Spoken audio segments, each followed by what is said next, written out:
sebagai murid-murid Yesus. Para murid pun kadang-kadang diingatkan oleh Yesus, tidak cukup hanya menjadi pendengar sabda, tetapi harus melakukan dan melaksanakan sabda itu dalam kesehariannya. Tentu saja peringatan Yesus ini berlaku untuk kita semua umat beriman. Saudari-saudaraku yang terkasih, berjumpa kembali bersama saya Inspirasiku di Antara. Renungan harian Jumat 1 April, Pekan Prapaskah yang keempat. Semoga kita bersama keluarga, komunitas kita, selalu dalam keadaan sehat, baik, dan bersemangat. Marilah saudari-saudaraku yang terkasih, kita mengawali renungan kita hari ini dengan tanda kemenangan Kristus. Dalam nama Bapa dan Putra dan Roh Kudus. Amin. Allah Bapa yang Maha Rahim, Engkau menghendaki semua orang selamat.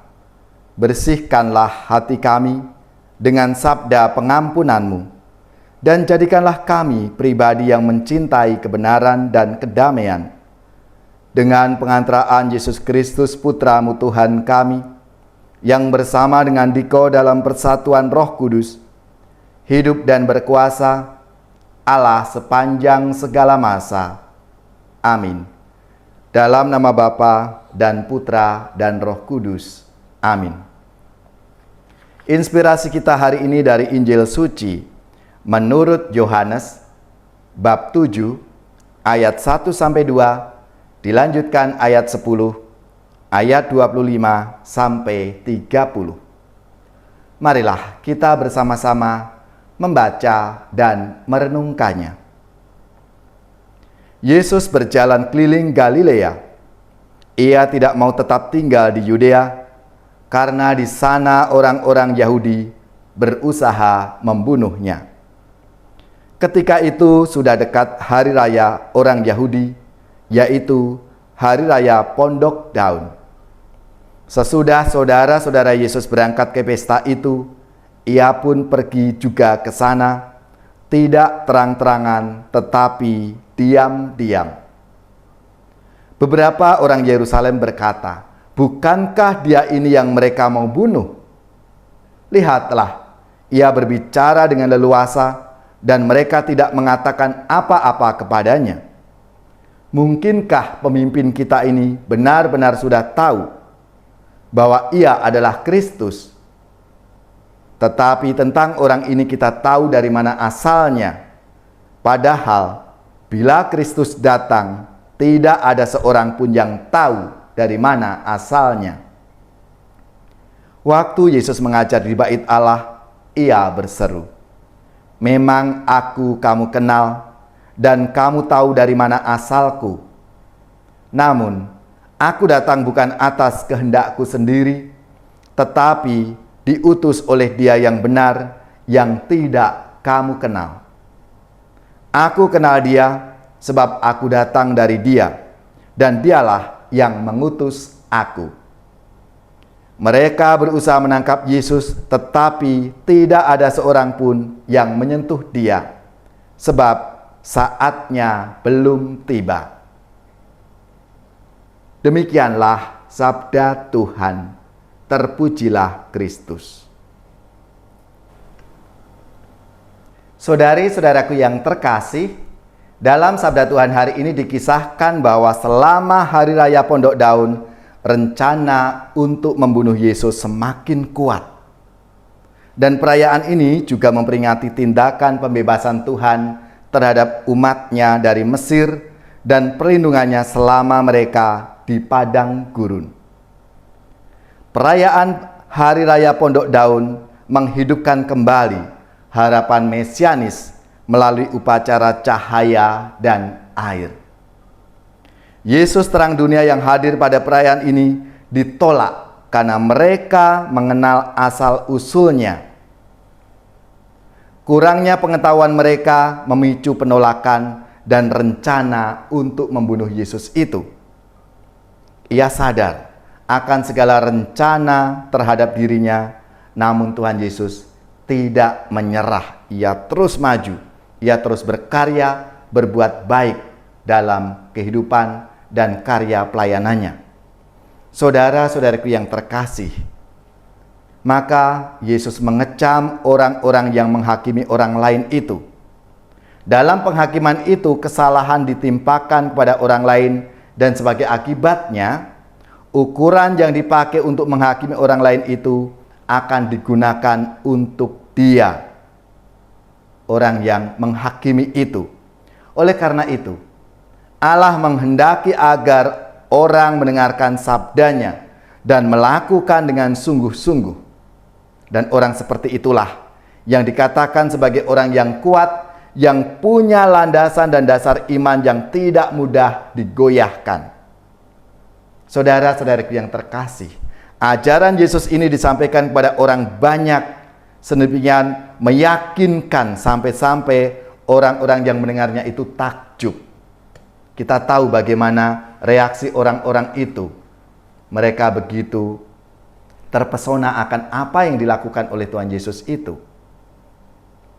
Yesus mengajar memang layaknya seorang yang penuh kuasa. Sebagai murid-murid Yesus, para murid pun kadang-kadang diingatkan oleh Yesus, tidak cukup hanya menjadi pendengar sabda, tetapi harus melakukan dan melaksanakan sabda itu dalam kesehariannya. Tentu saja peringatan Yesus ini berlaku untuk kita semua umat beriman. Menjadi pendengar biasanya memang tidak terlalu sulit. Bahkan bisa memasukkan ke dalam hati dan bahkan menghafalnya. Namun untuk melaksanakannya, untuk melakukannya, menerjemahkan ke dalam tindakan dan perbuatan sehari-hari, ini yang tidak mudah. Banyak tantangan-tantangannya dan membutuhkan pengorbanan serta perjuangan. Saudara-saudariku yang terkasih, maka marilah kita melalui sabda Tuhan hari ini kita diingatkan untuk semakin yakin dan percaya kepada Tuhan Yesus. Dia adalah utusan Bapa yang membimbing, yang ingin bersatu dengan kita dengan seluruh perjuangan hidup kita. Yesus ingin berbela rasa, peduli terhadap kita umatnya yang berjuang di dunia ini. Maka marilah kita percaya kepadanya, mendengarkan sabdanya, dan melaksanakan sabda itu dalam kehidupan kita setiap hari.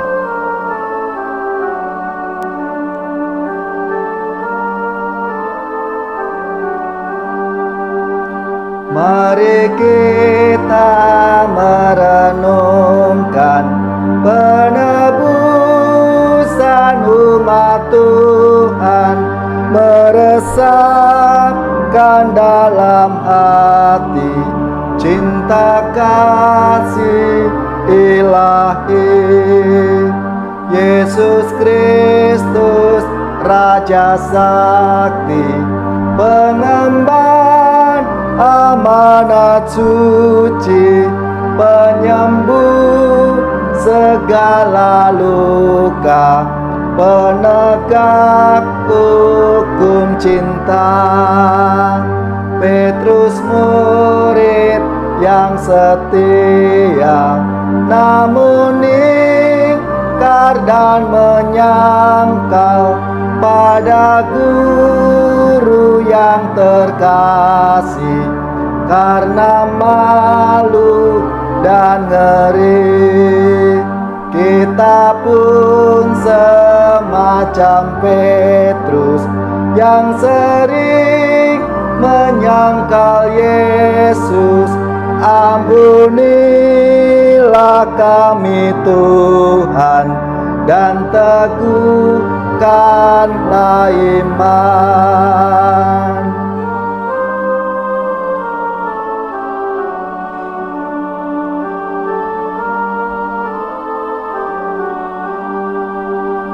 Seperti seorang abdi, Yesus taat sampai mati, diperolok dan disiksa, dengan kejam didera.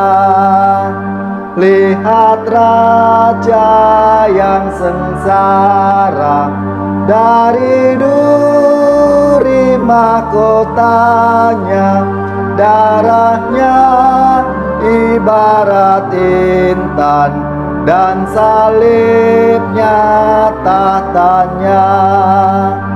Hati Yesus yang terluka karena cinta tak terhingga, jadikanlah kami mampu mengikuti cintamu. Saudari-saudaraku yang terkasih, marilah kita siapkan hati kita untuk menerima berkat Tuhan. Semoga saudari-saudara sekalian, keluarga-keluarga, komunitas kita, orang-orang yang kita doakan, mereka yang sakit, yang menderita, seluruh tugas, belajar, pekerjaan, usaha serta karya pelayanan kita dibimbing, dilindungi dan diberkati oleh Allah yang Maha Kuasa, Bapa dan Putra dan Roh Kudus. Amin.